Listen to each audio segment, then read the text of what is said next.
తెలుగువారి ప్రథమ పండుగ ఉగాది సందర్భంగా తిరుమలకు తొలి గడపగా ప్రసిద్ధిగాంచిన కడప జిల్లా శ్రీ లక్ష్మీ వెంకటేశ్వర ఆలయంలో ముస్లింలు ప్రత్యేక పూజలు నిర్వహించారు. బీబీ నాంచారమ్మ అమ్మవారిని తమ ఇంటి ఆడపడుచుగా భావించి మొక్కులు చెల్లించుకున్నారు. ఉగాది రోజును ముస్లింలు ఈ ఆలయంలో పూజలు నిర్వహించడం ఆనవాయితీగా వస్తోంది.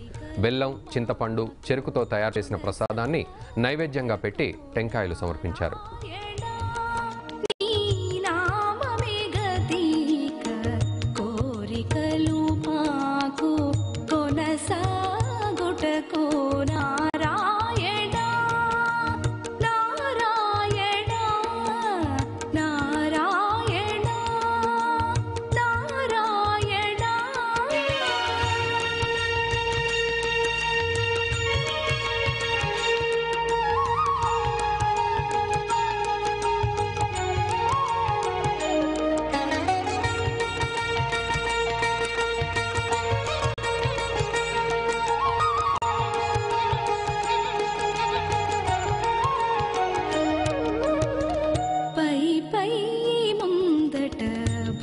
జలధీ దాపు వెనుక చింతా జలధీ పై పై ముందట భవ జలధీ దాపు వెనుక